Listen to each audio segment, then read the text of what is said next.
सब लोगों को देख के मैं ईवी तो फ्यूचर है, पॉल्यूशन कम होगा। कार परचेज करने के लिए ईवी बेस्ट ऑप्शन है। अकेले में सोचता मैं, यार पेट्रोल का तो सीन खत्म हो जाएगा। ईवी ले ली तो चार्जिंग पॉइंट्स कहाँ से ढूंढूंगा और पेट्रोल डीजल वाली परफॉर्मेंस कहाँ से लाऊंगा। अबे इतना सैचुरेटेड मार्केट है, क्या लिया जाए, क्या सही है, किसकी बात माने। अपना तो माइंड मैड हो गया है। मोस्टली जनता कार लेते टाइम अंडर 10 लैक्स, कार का छोटा साइज, कार की मजबूती, माइलेज क्या है, ये सोचती है। अब सारा मार्केट घूम घूम के माइंड का भरता बनवा के एक ही जवाब आता है, कैलकुलेशन। अब तुम बोलोगे कि इतनी रिसर्च की है, काहे का कैलकुलेशन। देखो भाई, अगर मुझे देखना है कि कौन सी गाड़ी अपने को सस्ती मद्दी और टिकाऊ पड़ेगी तो मैं करूंगा ब्रेक इवन का कैलकुलेशन। मतलब गाड़ी का परचेस करते टाइम प्राइस और बाद का मेंटेनेंस और कुछ सालों की फ्यूल कॉस्ट। मतलब व्हीकल तो ले लिया, अब उसके नखरे कौन सहेगा, मतलब मेंटेनेंस और सर्विसिंग। चलो तो आज इस कैलकुलेशन को करके समझते हैं कि कौन सी गाड़ी हमें हमारे ब्रेक इवन पॉइंट पे, मतलब औसत पे लेके जाएगी। इस सिचुएशन में हम एक हैचबैक के 3 फ्यूल ऑप्शंस को कंसिडर करते हैं। टाटा टियागो, बिकॉज एक यही अफोर्डेबल हैचबैक है जो पेट्रोल, सीएनजी और ईवी में अवेलेबल है। किसी और हैचबैक को कंसिडर कर भी नहीं सकते, बिकॉज एक यही कार इस सेगमेंट में है जो इन तीनों फ्यूल ऑप्शन में अवेलेबल है। तो देखते हैं कि कितने लोगों ने इस नाचीज के चैनल को सब्सक्राइब किया, या मेरा बोलना लाइटली लेते हो तुम लोग। वैसे तो वीडियो देखते देखते भी सब्सक्राइब कर सकते हो, बढ़िया किया सब्सक्राइब करके।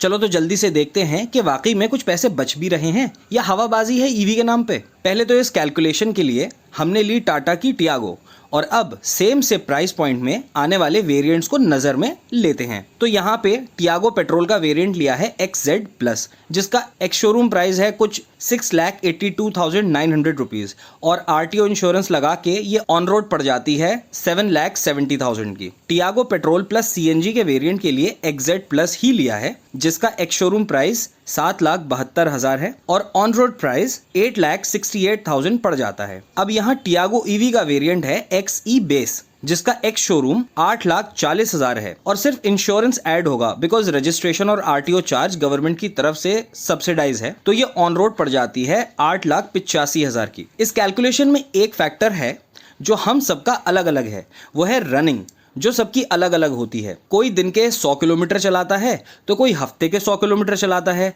तो यहाँ पे एक जनरल सा फिगर कंसिडर किया है 1000 किलोमीटर पर मंथ, मतलब 12,000 किलोमीटर पर ईयर। अब रनिंग की तरह फ्यूल भी हर स्टेट में अलग अलग है। तो यहाँ पे मैंने ये मानते हुए कि आप यूनियन टेरिटरी या टियर 1 या टियर 3 सिटी में रहते हो और कार को चार्ज करने पे इलेक्ट्रिसिटी लॉस भी होता है, तो यहाँ इलेक्ट्रिसिटी 10 रुपए यूनिट रखा है, और पेट्रोल के प्राइस का भी सेम ही हाल है, तो उसको 100 रुपए लीटर रखा है। अब क्योंकि सबकी ड्राइविंग टेक्निक भी अलग होती है, क्योंकि सबके पैर का अलग तरीका होता है एक्सीलेटर दबाने का, जिससे कार के माइलेज पे भी इफेक्ट पड़ता है।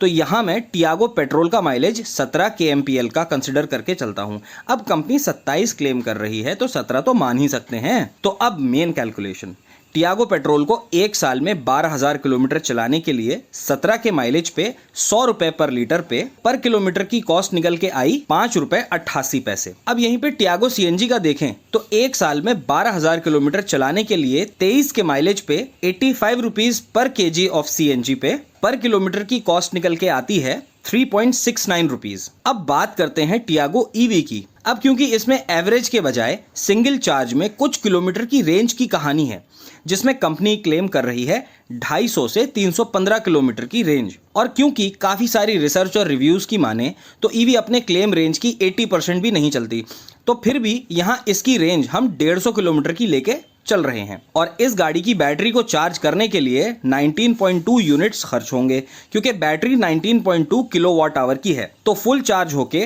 150 किलोमीटर चलाने के लिए 10 रुपए यूनिट के हिसाब से पर किलोमीटर की कॉस्ट निकली 1.2 रुपीज, मतलब 1 रुपए 20 पैसे। अब आप सोच रहे होंगे कि हेंस प्रूव्ड ईवी तो सस्ती निकली, कहाँ पेट्रोल का 5 रुपए 88 पैसे और कहाँ 1 रुपए 20 पैसे। ना ना ना, पिक्चर अभी बाकी है। अगर कोई मिडिल क्लास बंदा गाड़ी लेता है तो कम से कम 5 साल के लिए तो लेता ही है, क्योंकि पहले 1-2 साल गाड़ी होगी पापा की, फिर बड़े भैया चलाएंगे, फिर भाभी उससे ड्राइविंग सीखेगी, तब जाके कहीं 3-3.5 साल बाद हम जैसे छोटों के हाथ में गाड़ी दाल साग सब्जी लाने के लिए आती है। तो मोटा मोटा 5 साल कंसिडर करते हैं। अब ये कोई सपनों की दुनिया तो नहीं है। हर साल पेट्रोल, सीएनजी और बिजली के प्राइस भी इंक्रीज होंगे, तो एक छोटा सा 10% का प्राइस भी बढ़ा के ही चलेंगे। अब ऐसे में पेट्रोल कार के पहले साल में फ्यूल लगा 70,560 रुपए का, दूसरे साल में 77,616 रुपए का। वैसे मैंने पूरा इमेज दे रखी है स्क्रीन पे। तीसरे साल में 85,337 का, चौथे साल में 93,914 का और पांचवें साल में 1,03,305 का पेट्रोल लगेगा। और याद दिला दूं कि आप सिर्फ हर साल के 12,000 किलोमीटर गाड़ी चला रहे हो, तो टोटल 5 साल में यहाँ हमने 4,30,732 का पेट्रोल फूक दिया। इसी तरह आप सीएनजी देखें, 3 रुपए 69 पैसे पर किलोमीटर के रेट से हम पहले साल में 44,280 रुपए की, दूसरे साल में 48,708 रुपए की, तीसरे साल में 53,578 रुपए की, चौथे साल में 58,935 रुपए की और पांचवें साल में 64,828 रुपए की सीएनजी यूज कर चुके होते हैं,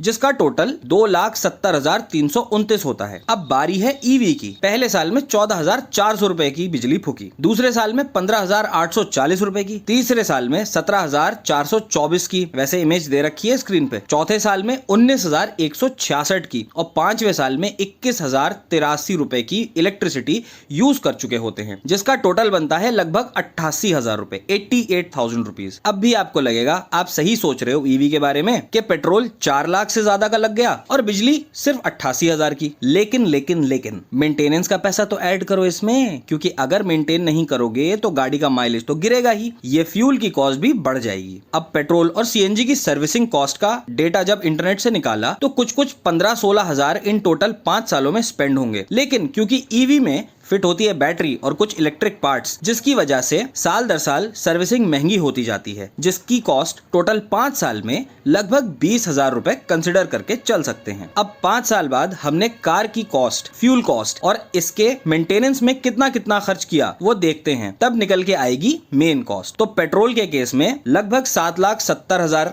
कार की कॉस्ट, 4,30,000 का फ्यूल भरवाया और 15,000 सर्विसिंग के खर्च हुए, जिसका टोटल बना 12,15,000 रुपए। सीएनजी के केस में 8,68,000 की गाड़ी परचेज की, 2,70,000 की लगभग गैस डलवाई और अगेन 15,000 की सर्विसिंग कॉस्ट, जो अपने को टोटल पड़ा 11,53,000। यही ईवी के केस में, हाँ अब ध्यान देना, टियागो ईवी आई 8,85,000 की, इलेक्ट्रिसिटी 88,000 रुपए की और सर्विसिंग कुछ 20,000 रुपए की, जिसका टोटल आया 9,91,000 रुपए, मतलब 9,91,000 रुपीज। इस एनालिसिस से पता चलता है कि ईवी लेने में आप पूरा 2 लाख रुपए बचा रहे हो पेट्रोल के कंपैरिजन में। अब इसमें आप देखोगे कि पेट्रोल के केस में आपने चौथे और पांचवें साल में टोटल 2 लाख रुपए का पेट्रोल डलाने पे खर्च किया है। अब एक और सवाल, लास्ट के 4th और 5th ईयर में हमने पेट्रोल का रेट अप्रॉक्स 150 रुपए माना है। अगर आपको लगता है कि ऐसा ही होगा तो ले लो ईवी, लेकिन केस इससे थोड़ा अलग है, क्योंकि टियागो ईवी का कॉस्ट यहाँ जो रखा गया है वो कंपनी ने टॉप 10,000 गाड़ी सेल करने पे रखा है और फिर लाख रुपए तक कार का प्राइस इंक्रीज करने को बोला है। तो 1 लाख की बचत के लिए आप एक ऐसी कार लेना चाहोगे जो हर 150 किलोमीटर पे चार्जिंग मांगे, जिसमें 6 से 7 घंटे लगेंगे, वो भी एक स्पेशल चार्जिंग पॉइंट से, तो आपकी मर्जी। ईवी सिर्फ उनके लिए है जिनका डेली का 80-90 किलोमीटर का रन है और जो लोग all in one car purchase करना चाहते हैं, जिनको सिटी से बाहर भी इसी कार से जाना है, तो अपना अपना देख लो। मैं सजेस्ट करूंगा सीएनजी या पेट्रोल। और अगर स्पेस की भी बात है तो पेट्रोल, क्योंकि आज के जमाने में कोई खास ज्यादा माइलेज की प्रॉब्लम है नहीं, ना माइलेज का ज्यादा खास इशू है और पेट्रोल भी जितना है अगर हम प्रैक्टिकली देखें तो लगभग सेम सा ही मामला बैठता है। इस एनालिसिस से पता चल गया कि ईवी का सच क्या है। और ऐसे ही आगे आने वाली वीडियोस देखना चाहते हो तो कमेंट में बताओ अपना अपना टॉपिक। ज्ञान बहुत है दुनिया में, लेकिन जो आपके लिए सही ज्ञान है वो यहाँ ऑटोटेक चैनल पे मिलता है। आओ और इस चैनल को सब्सक्राइब करो, फिर देखो कैसी कैसी वीडियो लाता हूं आप सबके लिए। तो गाइज अभी के लिए अलविदा, टेक केयर।